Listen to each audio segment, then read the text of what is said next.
everyone, Bethany Wilson here with Ruff Beginnings Rehab, and this is my handsome Irishman, Chris Davison. I mean assistant. Assistant, yes. I mean my handsome assistant. Handsome husband?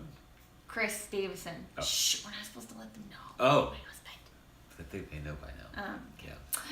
Anyway, welcome to dog training question and answer number 30. 30. 30. All right, everyone, we are going to dive right in. We have a lot of questions today. I have about a dozen that I was not able to get to on my private messages, but I swear in the next few weeks I will get to them. Just bear with me. Yeah, things have been a little crazy here. Things are always crazy. It's even been more crazy, so.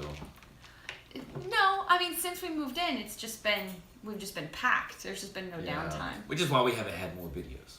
Yes, that's also why. All right, question number 1. Question number 1 is from Alex. Alex writes, my German Shepherd dog is very leash reactive to other dogs as well as some neighbors. He thinks he owns the neighborhood. What can I do to help minimize this? Thanks. All right, Alex. So you have a GSD, is that what it says? GSD. Yep. So I don't know what tools or what methods you're doing already, but there's 2 ways you can try to get a handle on this as far as tackling it directly. One of them is, hi, do you want to say hi? Oh my goodness, this is happy. One of them is to take whatever he's feeling and catch them early. You always have to catch them early or your moment is over. And redirect it to some sort of training using food. You can, he can see a neighbor and you can immediately, let's say at our old GSD's name, no play. Our old GSD's name was named Charlie. Dusty, no. And so if I'm, if we see a neighbor, as soon as focus, Charlie, come, move backwards on the sidewalk, sit for food. So you're redirecting energy. If you let the dog get too amped up, though, that can cause you more problems. They can get overexcited about the food. They can get nippy. They can even redirect, or it just may not work at all. But that is an easy method, and that's probably a method you've read online because that's the safest method that everyone says to do. Now, if you actually want to get rid of the reactivity, if you actually want to create a scenario where your dog listens to you when you say no, so instead of just redirecting energy, you actually say no, get rid of the behavior, then reward good behavior. That's how we train. You have to correct him in some way, shape, or form. And you can correct your dog in a number of different ways. We use prong collars and e-collars and bonkers occasionally. I know. It's just a rolled up towel. It doesn't hurt the dog, but dogs don't like projectiles coming at their face. So if they're about to go after somebody and you bunk them on the head with something, snap right out of it. And it helps create an inhibition. We don't usually do that on the street. We usually do that for anxiety and whining and things like that. But that's a method you can look up that a lot of people have been very successful with out on the street. You just do it once or twice and you'll be in a pretty good space with your dog. Another method that you could try is that I probably would prefer you try first is a pet corrector. So a pet corrector squirts out air. It comes in a little red can. It goes whoosh. You do a really short squirt. What was that again? Whoosh. Okay. So I thought it was shh. Well, no, it is actually what you did. See, it's not whoosh, it's shh. My bad. But anyway, you want to make sure that you kind of gear up the pet corrector so you don't wait till your dog is barking to use it. If you wait that long, you've missed your moment. So you want to go out there with whatever it is you walk your dog on, and you can have food on you. You can use food too. It's not that you can't, but it's when you use food that matters. So you're walking your dog and neighbor, shh, that's when you do it. And it should startle the dog. It's supposed to startle them a bit and snap them out of it. And they're like, whoa, what was that? And then you're like, Charlie, come, good job, sit, good. Start to walk by the neighbor again, hyper focus, shh. But the big thing is you gotta pair it with a no. So you wanna say no first and then do the ch, or whatever correction you're doing, because you're trying to really pair the two together. With my dogs, I can just say no, or with the dogs that we're doing low-key stuff with, when we're doing the e-collar training, we say no and tap at the same time. But if we're trying to make an impact and teach what no means, we say no, tap, and it's at a significant level.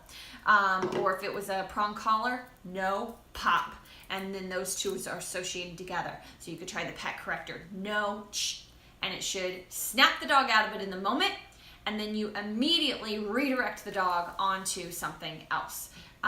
If your dog gets super excited about food, don't use food right away. First, just get the dog at a calmer level. Some of the little things that you can do is make sure your dog has a really, really, really solid waiting at doors. So he doesn't just, sit at the front door and yeah, he sits, but he's not really calm. Your dog needs to actually be calm about it. I actually have a video on that on YouTube, a prong collar video on how to do thresholds, and it shows, you can do any tool, you can do slip leash, whatever, but it shows patterning the door to settle the dog down, coming up to the door, waiting, turning around, and just patterning that motion over and over. They need to be able to calmly look at an open door and not go through it and not be chomping at the bit to go through it. So when it comes to territorialness, you have to take back your territory. There are things you can do in the house to do that too. Not give him so much free reign and make him feel like, it's his house and his neighborhood and he can do whatever he wants. You can teach him a really strong place command. Take just 2 to 4 weeks and dramatically pull back on the affection level. Like once you really want to tackle this, dramatically pull back on the affection. So no free affection. He only gets affection when he's training. Stuff like that. There's a lot of little things like that you can do, because basically your dog, he's a GSD, and he feels like you're not controlling things, so he's going to. So you have to make that shift in some way, shape, or form. All right. Okay. All right, question number 2 is from Natty. Natty writes, "Hi Bethany, I wanted to ask 2 things. 1, what is the correct way..." No, you're only allowed to ask 1. What was the correct way to introduce 2 dogs? My English Bulldog plays very well with the dogs he knows since he was a puppy, but I would like to introduce new playmates. And second question, since your recommendation, we walk with the prong, but how do I know if he's ready to be off the prong, and how do I make the transition? Thank you very much. Okay, so as far as meeting new dogs, usually the easiest, safest way is to go for a walk. And you could go to a neutral zone, like not in either dog's territory, if you think your dog or the other owner thinks their dog might be a little weird in their own territory. Go to go to a neutral zone and just take them for a walk. So they don't even sniff each other. They're across the street from each other. Then one comes over and you guys just start walking together, and they're not allowed to play on their walk. They just get to know each other by sniffing each other, but not from being butt to face, but just walking. They just get to know each other's movements and noises, and because some dogs are not great with bulldog noises, and so they kind of got to hear a few of them to be like, are you growling at me? No, you're just breathing. Okay. So things like that. So the best thing is, that's what we do at all the rescues, or anytime we pair dogs together, is they go for tons of walks together. Before they really just start to interact. Now, you don't have to do that. You don't have to go for tons of walks, but going on a neutral walk will allow you to see how they feel about each other. If one of them's a little weird, if one of them doesn't like the other's energy, or is unsure, something like that. If they take a walk together, they can kind of breathe a little bit. It's not as big of a deal. They don't have to be right next to each other. They can start on the outside of the 2 of you. So the 2 humans are in the middle, dogs on the outside, and then you can eventually put them together and turn around and put them together. And then walk, go to one of your guys' house and walk in the house, see if anything changes. They're on leash. You can maybe let them bounce around a little with each other, but make sure it's a loose leash. Take them off the prong. Don't have them on prong for that. Put them on just this flat collar. And then as soon as you're comfortable, drop leashes. Feel them out that way too. So if anything did happen, you have a leash you can grab, so you don't have to grab the dog, so that's always a bad idea. Emergency, of course, you have to grab the dog, but generally you want to just have them drag around their little leash. and then eventually unclip the leash. That's the easiest, safest way to do it. So, as far as recommendation, walk with a prong, ready to be off the prong. Walk him without the prong, and if he drags you, if he doesn't listen to you, if he's ornery about it, then clearly he's not ready to be off the prong collar. Prong collars are by far the best tools for any flat-nosed breeds, though, I'm telling you, because it's like you don't want, unless he walks perfectly, because I'm pretty sure they have a bulldog. If I'm wrong, I'm sorry. Yeah, English bulldog. I remember you. Unless he just walks beautifully and doesn't pull, and if he did pull, you could say heel, and he goes right back. You don't want anything flat pulling on his neck. It's not good for those short-nosed breeds. So it's like, in my opinion, if you don't use prong, you use harness. And so for me, I'm perfectly okay with a bulldog always being on a prong unless they're just super easy and there's never a tight leash around their throat. I mean, with my border collie, he walks on a slip leash now, and he pulls sometimes, like to go potty. And if I pull him to me or give him a pop, and I'm like, no, it's not that big of a deal. You know, he doesn't have breathing issues, and all these short-nosed breeds, I really feel for them. So I don't like any flat pressure around their neck. That's just a personal preference. Yeah, and that's about it. I hope that helps. Let me know how it goes with meeting new puppies. All right, question number 3 is from Joanna. Joanna writes, my dog is a Doberman. Anna, you like that? My dog is a Doberman. Doberman. Dobermans are awesome. Doberman. He loves Doberman. I do. I want one. My dog is a Doberman, and I've adopted her. I adopted her a month ago. She's sweet, neutered, 3-year-old. But the problem is, I have with her is on her walk. She pulls in front of me. Sweet neutered, sweet natured. I'm like, a female dog neutered. I'm like, she must have meant spayed. It says natured. Sorry. A sweet neutered female. Sorry guys, I'm a little sick. He is. He doesn't. He's not feeling good. Yeah. Anyway, go ahead. Anyway, but mine sounded more interesting. I don't know. Yeah. Sweet natured, 3-year-old, but the problem I have with her is on her walk, she pulls in front of me, and she weaves and scouts around for the neighborhood cats. Just got myself a prong and appreciate some tips. Thanks. All right. Hey, Tori. They're okay. They're playing. A little growling in the background. They're playing for now. Make sure it stays that way. Okay, so yeah, I do have some tips for you. So first of all, I would say you've probably already introduced it by now, but make sure the Dobie understands pressure. So there's something we call prong collar dance. So you can do this on the sidewalk, or it's easier to do it in an open space like a yard. But the dog pulls, you do pressure. You don't pull, you just pressure. And then when she's like, what is this pressure? And she looks at you and she gives into it. Good job, loose leash. She pulls again, pressure. She gives into it. Good job, just to kind of get a feel for it. And then you transfer yard to sidewalk, doing turnarounds, things like that. And then we also do pressure to teach them where we want them, like kind of reeling back in a horse. It can be a little tough with Dobies because they've got a lot of height on you. And then to really kind of cue them in. Once we feel like they kind of understand the prong collar, they understand the pressure on-off, we'll put them on a short leash, not a tight leash, but a short leash, and we'll do some sudden stops and ask them to sit, and then they'll kind of pull a bit, and they'll kind of pop themselves back a bit. They'll be like, what was that? And then we'll say, sit, good. Start walking again. And then another thing is the first time she saw a cat or started to get in, that mode, I would do a turnaround. So it's kind of a military style turnaround or a catwalk, supermodel on a catwalk, where your front foot, if the dog is on the left. Yeah. Are you Yeah, I'm done. hyped up on Dayquil? So when your foot goes out that's next to her and you're about to pivot, you stop. I'll do my little turn on the catwalk.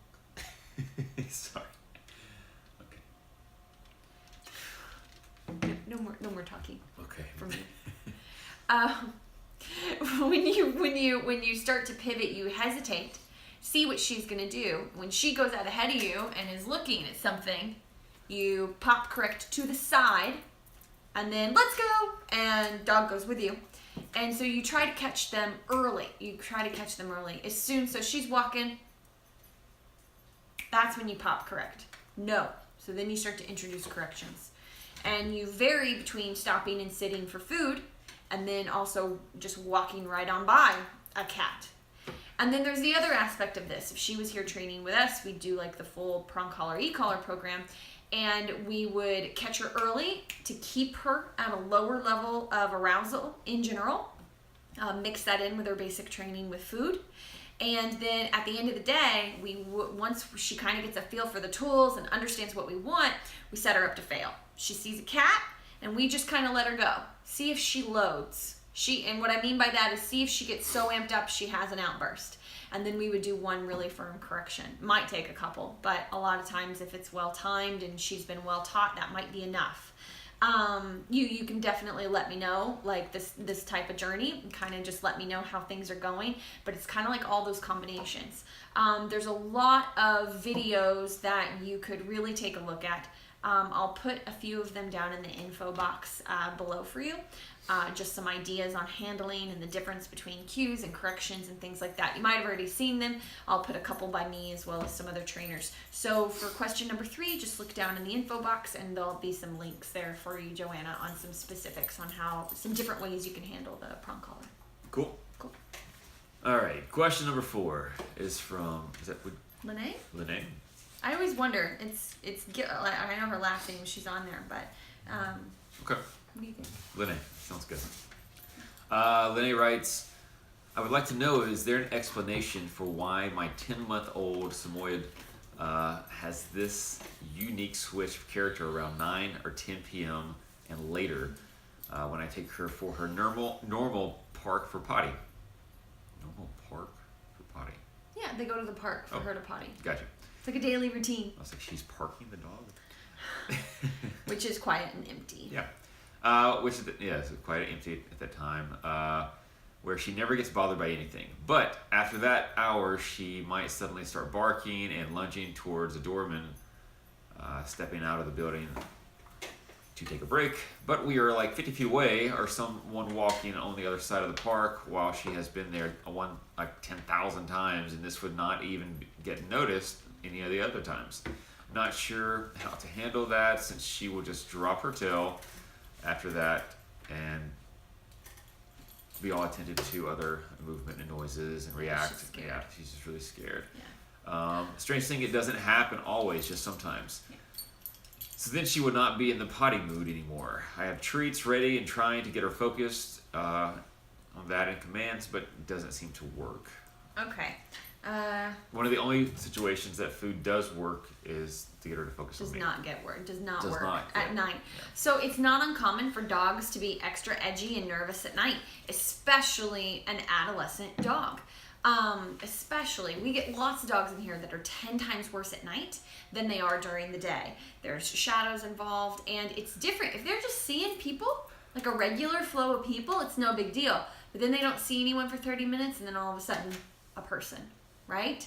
So that's why you're getting that. So there's two aspects of this. One is he's got a mat. I found a mat. Okay. Sorry. Tommy's always scratching himself, so we always try to keep a lookout for any mats he creates. So anyway, what you want to do is 2 things. You have to correct the reactivity. It's never okay. It doesn't.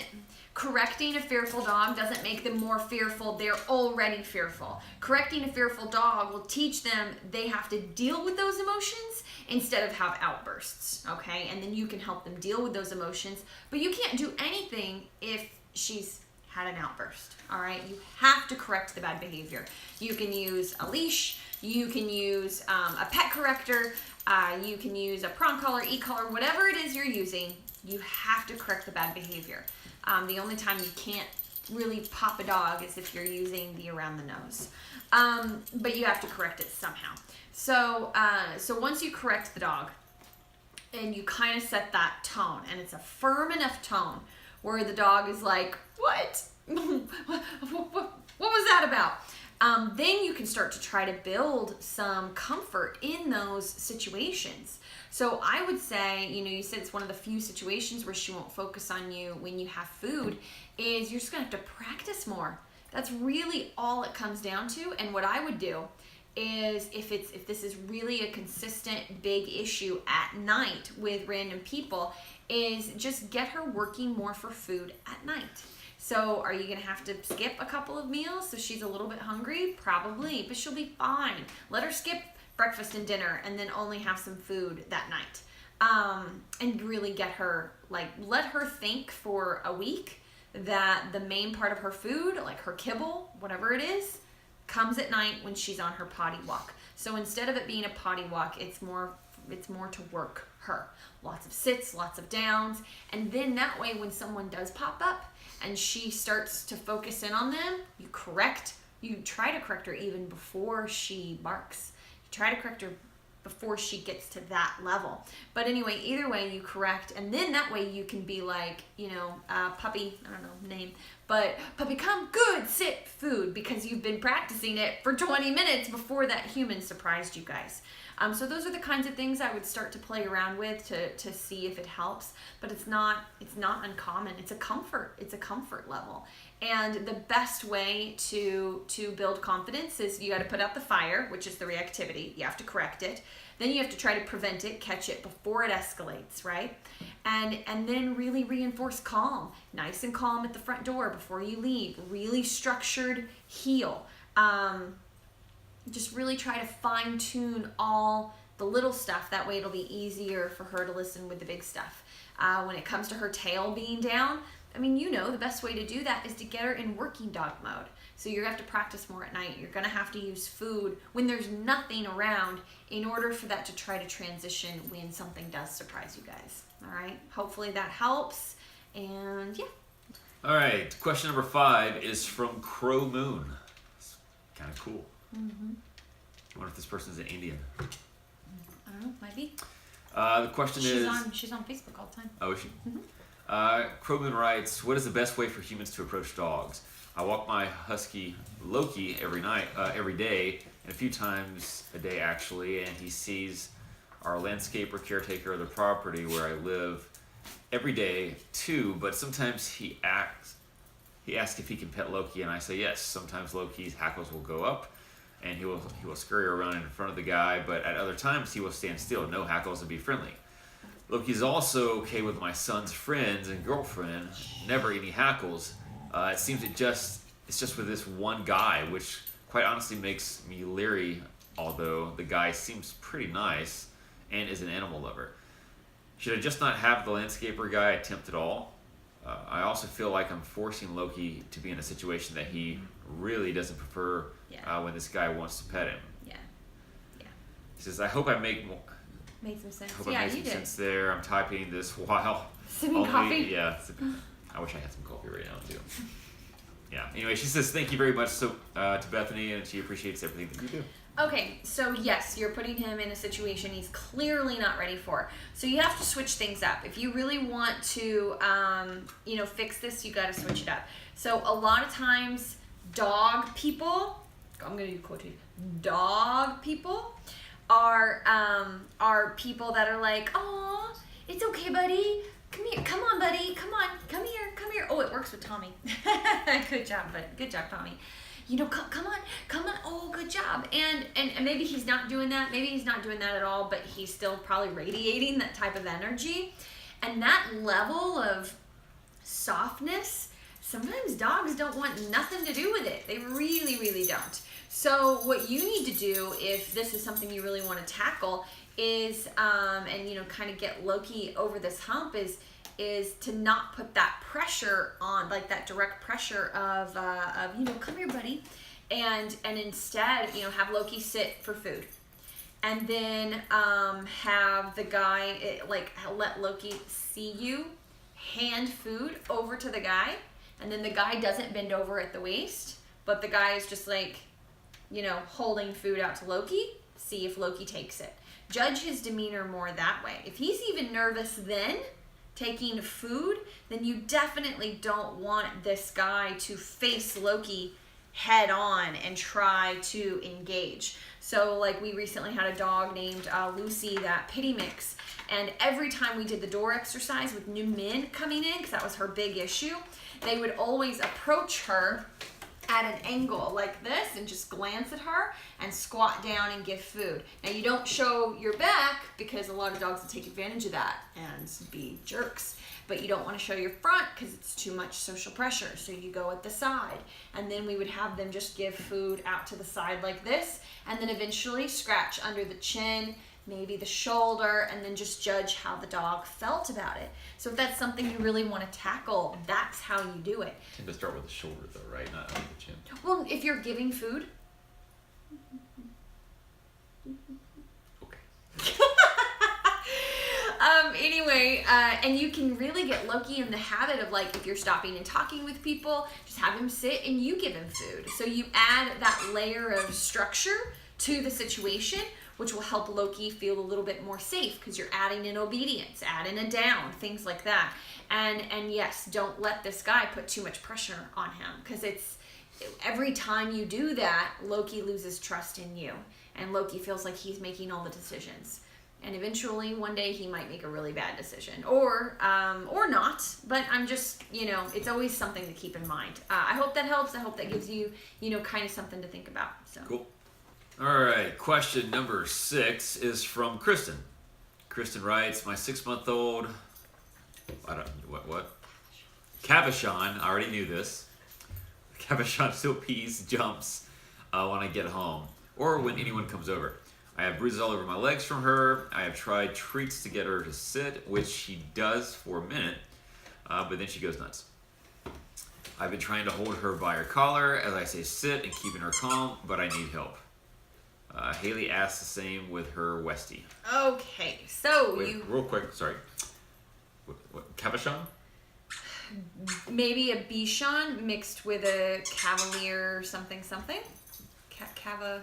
I want a photo. You want a photo? Yeah. All right. I was gonna say like King Charles, but that's not it.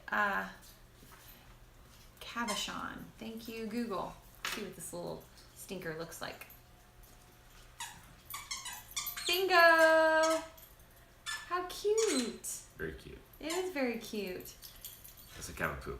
Well, no, that's a Cavapoo. This is a Cabochon. It is not a pure breed. It's a designer breed. Yeah, see? Bichon. Oh, yeah, Cavalier. See, I was right. King Charles. I knew what I was talking about. Just had a moment. You put me on the spot. Oh. Okay, anyway, I can help. So, stop. Get off all the puppies. Okay, you've got to stop grabbing that dog by the collar. That is the death of you.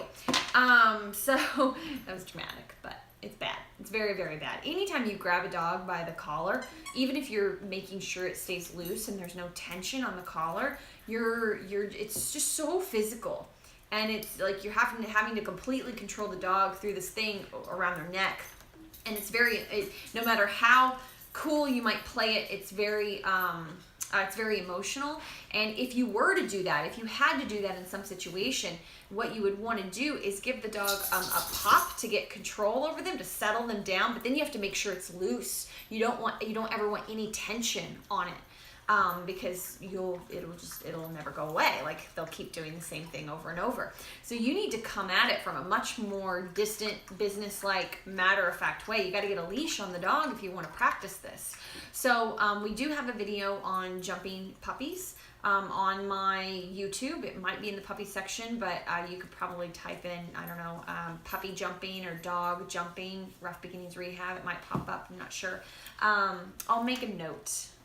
Will you make a note to put the jumping video on there? I don't know how old you're. 6-month-old, yeah. So we use prong collars. You can also try slip leashes. You can try a pet corrector, which lets out that squirt of air. But you need to set this dog up so you're focused and work with him. So if a dog jumps on me, I've got 2 options. If they're on leash, I actually bend over at the waist and pop them down into the side to counteract their jumping up. I'm very, very firm about it. And then the other thing is to walk into their space, okay? So like Cody today, we got a 6-month-old Labrador. She jumped on me today while playing with our other dogs. She wasn't on leash. I didn't want to correct her on e-collar yet for that because it was, well, I was caught off guard, to be honest. And so I didn't, you know, she's here for e-collar off-leash training. So I step into her. This is not a knee. I'm not kneeing her to correct her. Of course, that's an elbow, but you know what I mean. It's not the old school knee to the throat, make them back off. It's not what I'm saying. I do bump into her, but it's not a knee. I step into her with one foot and then I bring the other foot up and I take up the space that she was just in. So I'm claiming the space that she was just in to set a boundary. This is my body. You don't jump on it without permission. That kind of thing. So yeah, the bruises have got to stop. So that's with the jumping. And then also that will help with the peeing. So, okay, excitement peeing is got to be one of the worst things on the planet for puppies. It's just so awful. It's so hard to control. It's very difficult. Even if you let them out right before people come over, they still piddle when they say hi and when they get pet. That's because whenever that happens, you're nurturing excitement. The dog is so excited, you're nurturing it, and then they pee. So you definitely have to stop doing that. So it's like, I don't know if she's crated still, but when you do get home and you let her out of the crate or you walk in the door and she's loose, she does not exist. You completely ignore her. If she jumps on you, you step into her. No. Pause. Walk away. You cannot acknowledge her existence unless you have to correct her. Until she's forgotten you just got home. Until she's just forgotten and she's just hanging out. Then you can go get her excited, say hello to her, play some fetch, maybe go in the yard just in case she'll still piddle. But you can play around with that scenario. But you have to completely stop nurturing her excitement every time she comes up to you and wants attention, because it will never stop. Yeah, we dealt with that with Happy when she was a puppy. We speak from experience. We still had a few friends who just refused to completely listen to us. Plus, they just represented so much excitement from previous history. The Versace incident. Because it's just so hard for some people that Happy was about 6 months old. We hadn't had any issues with her in like a couple of months. We were really hardcore doing, making sure we didn't reward that excitement. And we still had a friend. It was actually two friends. It was that guy too, Dave too. But anyway, we still had a friend who she would not pay any attention to her and not like go to pet her like she always did, but she'd still look at her. And so finally we gave up. We're just like, whatever, it's your, it's your funeral as far as, her clothes. And one day she picked Happy up from, after getting off work, and she was in Versace, and Happy peed all down her Versace. So after that, it was pretty easy for her to understand to ignore Happy until she settled down. Yep. And since she was on board, I also had Happy go to her place and stay there until she calmed down. I couldn't do that before because she would still get her riled up. It wasn't fair to Happy as a puppy to ask that of her when the human coming in the door is still too exciting. So it's like you got to balance those things. But my point is just that you cannot reward it, and you got to get her on leash. Like, you can't control a dog if they're not on leash. So whatever you're walking her on, even if it's a harness, it's got to be something. The more you fuss with her, the more even bending over at the waist will trigger some dogs to just do this and pee. Like, you can't do it. You've got to be from an authoritative leadership, business-like, matter-of-fact, no, don't do this, good job, but not all emotional and bending over and stuff. It'll never go away if you don't do that. All right. You don't nip it? Nip it! Nip it in the butt! She's like, these guys are crazy. Yeah. Number 7 is from Barbara. Barbara writes, is there any hope? Sorry, I had to be a little dramatic there. Is there any hope? He's an actor. He can't help it. Is there any hope reverse training possible for a dog with high prey drive and cat aggression? Loving to people and not the dominant dog. Yeah, we do it all the time. That's what we do. That's what we do. We do e-collar training and prong collar training. Of course, for that kind of stuff, we pretty much just use the e-collar. Because is there any hope? Yes. Yes, there is. I mean, that's what we do. Oh, fizz gig. Oh no, that's the next one. I'm on Barbara. Sorry. You're on Barbara. Focus. So yes, absolutely. We correct bad behavior. We train them up. We train them how to control their impulses in many different areas of their life, so it becomes easier in the big moments. We correct bad behavior. We also do something called crittering, which is we go to a park. They see a squirrel. They're just about to react, and then we use the e-collar and the training we've given them to recall them to us. And then we say break. They see the squirrel. They start to lift off. Dog come. They come back to it, and so that's called crittering. And then we get closer and closer and closer to the prey, and that helps them be calmer in the first place. And then we also just outright correct for it, very high. Prey drive is no joke. So yeah, we do that all the time. We do all kinds of situations with dogs in the house with cats that try to go after the cats. We teach place command. If it's in the home, we teach a really strong place command. And we proof it to where the dog is not allowed to get up without permission. And so the cats start to feel free, feel more comfortable to be able to be themselves. And we correct for any of those shenanigans. It's like we have to elevate, if it's in the home, we have to elevate the cat to like an alpha status. So yes, it's absolutely possible. You just may need some outside help. It may not be something you can do based on your relationship with the dog. You might not be able to control. It's very hard for owners to make a huge change in their dog when it comes to some of those types of issues because you have a history of loving on your dog and probably spoiling your dog a little bit, things like that. So having someone come in and be like, this is how it is now, and then trying to transition that over to you, that might be better for you. You look for something that's called balanced dog training. And that's where I would start. I hope that gives you kind of some insight. But yeah, that's what we do here, Barbara. All right. Question number 8 is from Catherine.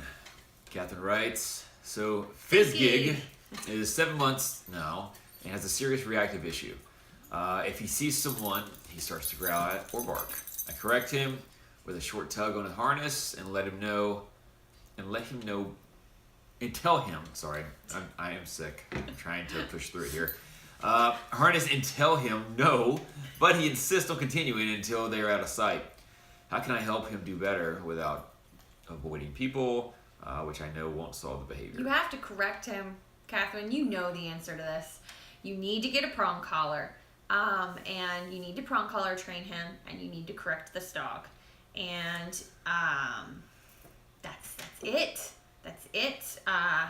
I know your situation and stuff like that. A harness isn't going to do it. You have to have control over their head. You have to. So you need to get a prong collar, and not even the plastic prong. It needs to be a 2.25 metal prong. I think 7 months old now. If it's under 10 pounds, then there's something called a micro prong.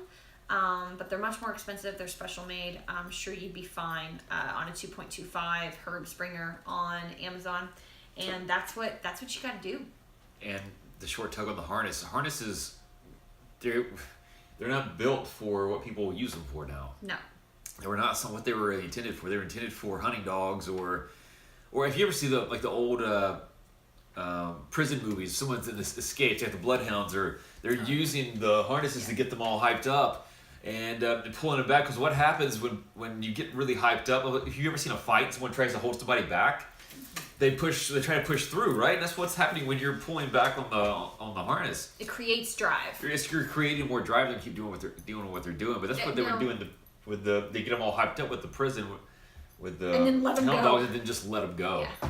Now, don't get me wrong. Some sensitive dogs, you can give them a good tug, and they'll be like, "What? What was that?" But if he's not caring at all about that, which would be most dogs, you have to correct him. I mean, if you want, you can do a ton of work building a lot of food drive and try to get him paying attention to food over people. But most of the time, it's just not going to cut it. Most of the time, just correct the bad behavior and then try to use food. That's your goal. That's your goal. Yeah. Do you want me to just finish up? How you doing? Nah. Chris is hanging in there. He's sick. That's why this is later than we wanted to, as it is. The Dayquil is making me a little loopy. All right. This Renee writes. She was watching the puppy video on the puppy training series, and noticed my crate was set up larger than the one that she uses, or that what everyone says to use. They've been using a divider to make their crate smaller, so they won't eliminate in the crate. So why should they give them room, or why not? So here's the thing. I used the crate just that they gave me because she was going to grow into it. And she didn't have any potty issues. You want the dog to have enough space to stand up, turn around, lay down, and stretch a little bit too. So if you're not giving your puppy enough room to do that, then you might want to add a little bit of space. You're not supposed to cram them in. They do need to be able to stretch out, stand up, turn around, and lay down. So that's how it goes with the crate. And you can use the divider for that until the pup gets older. You put her in the crate the first day, not making it a positive association, and you're hoping there's no negative associations. It doesn't matter. I mean, a lot of times new dogs come in and they won't even take food. She did. She was great. Yeah, that's why I used her for the videos. But a lot of puppies won't take food. They still have to go in their crates, and then they still have to wait. The first thing we teach is that they have to wait to come out for permission. So we use the door as spatial pressure. We open it a couple inches. They try to get out. We shut it. They have to learn to wait from the very first morning they're with us, if they need to. If they stay in the back and they don't care, that's different. But if they need to, otherwise there can be a lot of anxiety with the crate. So that's really the most important thing. You don't have to worry about not building the association with food. They still have to go in. Piddling outside the crate, anything you recommend? No. Apartment hardwood floors. She's only 9 weeks old. Huh? She's only 9 weeks old. Oh, 9 weeks. Oh, yeah. It's That's just why. it's just I mean, part of that's it. Part of it. It's You have just- to work through it. Yeah, accidents are part of it.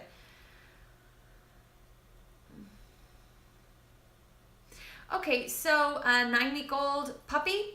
I hope you're getting up at 4 in the morning and taking her out. She should probably need one break in the middle of the night to go out and potty for about a week, and then hopefully she won't need that anymore. And some dogs don't need it at all. Some dogs can sleep 8 hours in their crate at night only and be fine. Otherwise, she needs to be let out every 2 hours and 10 to 20 minutes after she's had water, especially if she's moving around or playing. That's just how it is with puppies. That's under 16 weeks old. That's what you can expect. And that's it.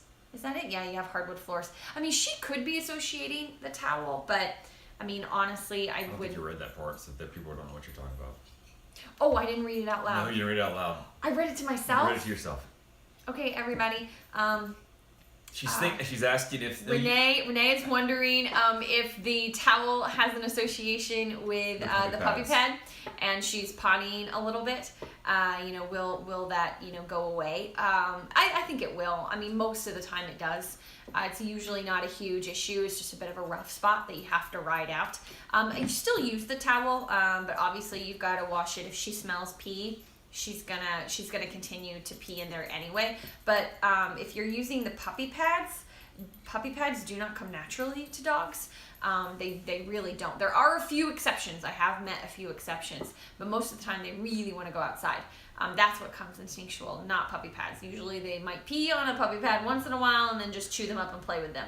So that could also be part of your problem. I don't know if you're going ahead and taking her outside to like one little area that you know is safe. If you don't have wild animals in your area, you can probably just take her outside in one little square area of grass and just make sure she doesn't eat anything. But yeah, I mean that's the best you can do, and then you really just have to surround the area with puppy pads around her crate. No free roaming in the house, unless she's just peed and pooped. She can have like 15 minutes, maybe 15-20 minutes max, and she'll likely have an accident again. That's normal. Welcome to puppyhood. I hope that some of that helps, Renee. I'm sitting here watching my 9-month-old male Decker rat terrier on the webcam at doggy daycare. We've taken him there once a week for the last 5 months or so. He's afraid of people. The next door neighbor can finally pet him. He follows the workers around at daycare literally the whole day. sits right in front of them and stares at them. But the second they move towards him, he flees. Will he outgrow this? No.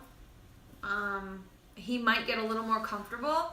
He might not at all. And then he might get really bad and get worse because they keep putting social pressure on him. Anytime you reach for a dog and they bolt away from you, you lose trust. You lose trust with that dog if you cannot work them through those emotions. So I don't understand though, if he's at doggy daycare, why is he not playing with other dogs? Because if he's not interacting with the other dogs and playing, then he's so nervous of being there in that scenario surrounded by dogs that he's gravitating to people that he doesn't even like. So for me, this is a bad scenario all the way around. I would get him out of there right away. I would do puppy classes. I would find somewhere that does puppy classes. And if he can't even handle the socialization in the puppy classes, because puppy classes I did this when I did puppy classes, but not all of them do, where they actually take the nervous, shy dogs and they pair them with one other dog rather than the whole group. And we don't do puppy classes anymore. Yeah, we don't do puppy classes anymore. I wish we did. We have to start doing that at some point again. But anyway, you really want to get him working for food, focusing on you around other people and dogs that are not putting social pressure on him. That's my advice to you, because that's a bad situation. He's 9 months old. He's already an adolescent dog. He's not even a puppy. So yeah, this could get bad. So yeah, he might grow to like those workers. He might get used to them and be more and more comfortable with them handling him, but that may not transition into anything else. It sounds like it takes him a while to warm up to people, so he probably will eventually warm up to them. But I don't understand. You have to let me know, because I might be wrong, but if he's not playing, then literally the stress of the situation he's in is making him stick to people like crazy when he doesn't even like them either. It sounds like a really stressful scenario for him. So I would get him out of there right away and work on other aspects of his confidence first, for sure. Is there a ton of dogs at that daycare? It's another thing I would look at. Maybe find a person who works out of their home and lets a few neighborhood dogs come over to their house during the day, during the week. We have quite a bit of that in LA. I don't know where you're from, but I know people who do that in LA, in the city. So I would find another scenario for him. I hope that's not disheartening, but yeah, I would definitely get him out of there. All right, guys, now we're gonna do some Instagram questions. And yeah, let's just get started with these. So this will be number 11. Start with Louis Buttons. Louis Buttons. All right. This is from the dog's point of view. Okay, the dog's point of view. I'm deaf and my mama says I need help with my manners. Do you think using an e-collar would help?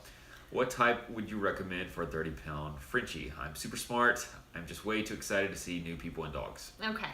All right, Louis Buttons. I would recommend we use e-collar technologies, and we always use stimulation even for deaf dogs. However, you could, I think e-collar technologies does. If not, check out Dogtra, those two collars.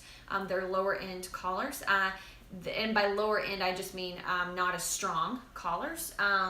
You could also look at getting vibration collars. So different levels of vibration. You don't want a collar that only has 2 or 3 levels. You want a collar that has several levels of vibration, or use the stimulation. We teach it the same way that we do everything else. Very, very low, lots of leash guidance paired with all the basic commands.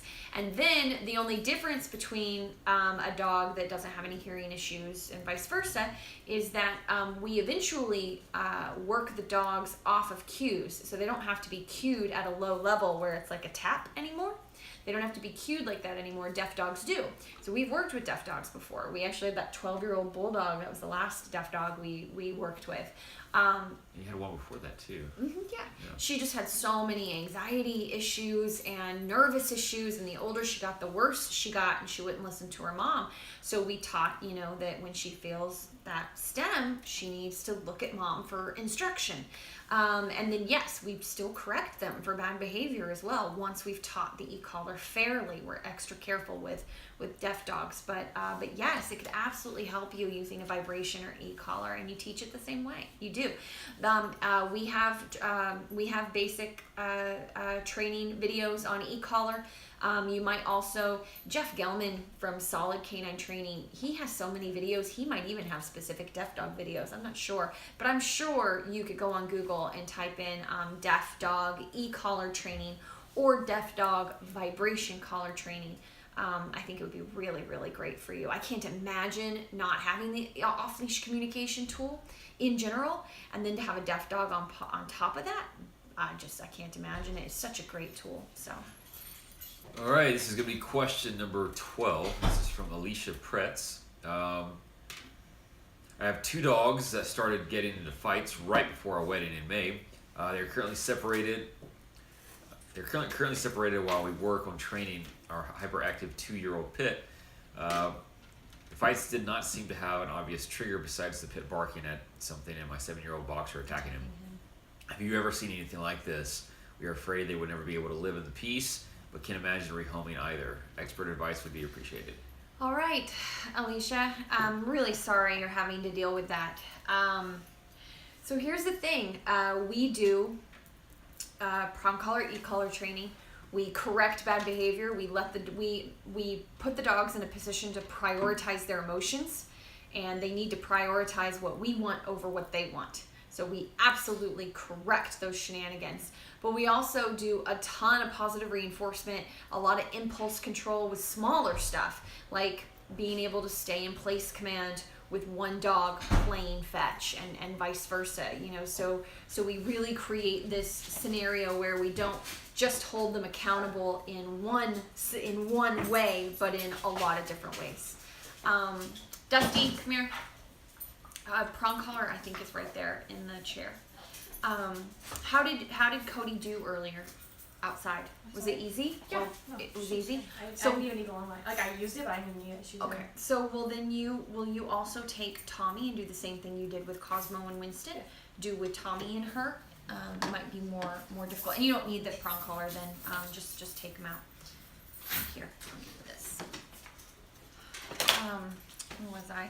So here's the thing, you know, even with, and we provide a lot of structure, a lot of accountability. We expect high levels of accountability with the dogs when they're out on walks, how they behave inside, and we provide a lot of structure. It's a lot of work.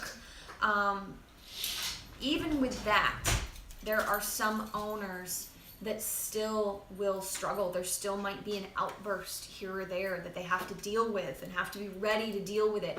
Because there's nothing worse or not worse, but there's really not a lot of things we deal with are harder than pack fights. Pack fights, severe food aggression among packs, and I'd say separation anxiety are probably the top 3. That it's very, very difficult. It's very, very difficult. So it's like, you have to ask, you need professional help. This is not something owners should be dealing with by themselves most of the time. It's just in my experience. And it's a lot of work, so you have to decide if you think you can even do it, you know, because it's very dangerous. Dogs hold grudges, and one of these days, one of them is going to tear each other apart because they're going to just have had it with the other dog. They stress load. I've seen dogs be put in scenarios daily, and it takes years to finally snap. We had that German Shepherd that snapped at the kid with the behavioral issue, kept grabbing his tail, put up with it for a couple of years, and finally had it. We've had another scenario where we had some husky mix, was very friendly with other dogs, but he was so wild, the family just kept him in the backyard for like a year. And he would just bark all day long at other dogs. And then the family finally rehomed him to like the daughter. And he was very dog aggressive, seemingly out of nowhere, but he had been loading all that time, barking at dogs behind that fence. Just like Skipper. Oh yeah, Skipper. Yeah, Skipper's another one. So anyway, it's just dogs can absolutely load and stress load over time, just like humans can. So it's a very difficult situation. I would never say that it's impossible, because that's not true. We've seen lots of scenarios where dogs have been able to get over it, and the family figures out a way to deal with it, or sometimes just outright correcting it can get rid of it, but not always. So it's never an easy answer, I guess, is my point. But I hope that kind of gives you some ideas to think about. That's a really tough situation. I'm sorry you're stuck in it, Alicia, but you got to decide whether you really want to tackle this head on before one of them really does some damage, and just or one of you or your friends or boyfriend, husband, something, girlfriend, get in the middle of it and get bit, shoot up really bad. There's just a lot of bad things that can come out of this if you don't make the decision to really go in and handle it in some way and get some outside help, or rehome one of them. That would be my advice. That would be my advice. All right. Yeah, and that's it for that. I'll say that. I know it's a handle. Cat. Cat. We'll just say cat. It's cat. Okay, cat. Right, Pomeranian. My 4-month-old Pomeranian doesn't enjoy being held. Short spurts. How can we change this? Stop putting so much pressure on her. She's obviously getting fussy or frustrated. You're putting too much emotional, social pressure on her. So treat her like a dog. Spend 90% of your time working her for food, teaching her all of her basics, exposing the world to her. That's your job as a doggy owner, is to be the teacher and expose her to all these different scenarios and build a bond with her like what she is, which is a dog. And completely pull affection. No affection whatsoever. Just use food rewards and teach her and walk her and do things like that. And then what will happen is, what usually happens, because we get dogs like this all the time, older dogs that don't want to be touched by anybody. And what happens is when you completely pull affection and you start to build a bond, by respecting what they are, which is a dog, they start asking for it. They start to seek it out. And then if you just give a little and still pull back, you're actually creating drive to get more affection, if that makes sense. It's a technique we do all the time with dogs that are really nervous about being touched, or they're grouchy and grumpy and don't want to be touched, things like that, is we change the way that we interact with them. And we actually build drive to want to be touched. And that's how you do it. First, you have to respect the dog. And obviously I don't know why she's doing that. It could be a number of reasons, but it doesn't matter. You have to respect her for what she is, build a bond with her in the way that you can, which is treating her like a dog and teaching her all her basic obedience, getting her to work. Pomeranians are little feisty dogs that, not working dogs, but dogs that are historically are supposed to be little alert dogs for big homes like manors and castles and things like that. And so they would trudge around, and then the other half of their time was spent in someone's lap. So it's like, if you're not getting that, then you've got to teach her. She's a baby. So you got to teach her all the things of the world and expose her to all kinds of new things and build a bond with her that way first. So I hope that helps. And Cool. That's it. that's it. The end.